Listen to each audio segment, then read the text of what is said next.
बहु वर्ष पूर्वे बृंदावनर घन सबुज जंगल रे कुनी कृष्ण तांकर सांगमानंक सह खेलुथिले।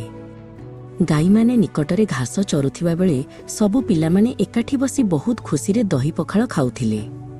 कृष्णंकर प्रिय सांग सुबल तांकु निज हातरे खुआई देउथिले। सेमानंकर हस ओ खुशी रे पूरा जंगल उत्सव मुखर होई उठिथिला।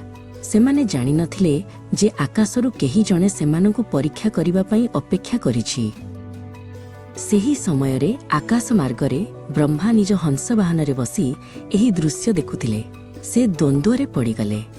से भाबिले एही साधारण बालक जी गाई चराउछि एवं निज सांगमानंक सह माटी रे बसी खाउछि से कोन सतरे सारा ब्रह्मांडर मालिक।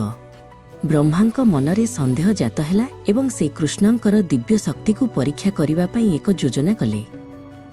कृष्ण ओ तांक सांगमाने जेतेबेले खाइबारे व्यस्त थिले ब्रह्मा चुपचाप आसी जंगल रे चरुथिबा समस्त गाई ओ बाछुरी मानंकु चोरी करी नै गले। से सेमानंकु एक गुप्त गुंफा भितरे बंद करी रखिले।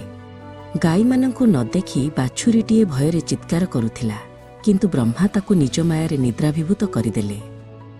किछि समय परे कृष्ण देखिले जे बाछुरी माने सेठारे नाहांती। से तांक सांग सुबलकु कहिले, तुमे एइठी अपेक्षा कर, मु बाछुरी मानंकु खोजी आनुछि। सुबल चिंतित होई कृष्णंकु चाहि रहिले।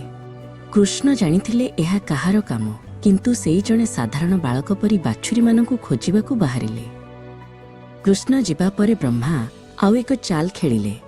से सेठारे थिबा सबु गोपाल बालक मानंकु मध्य मायारे अचेत करी गुंफाकु नेई गले।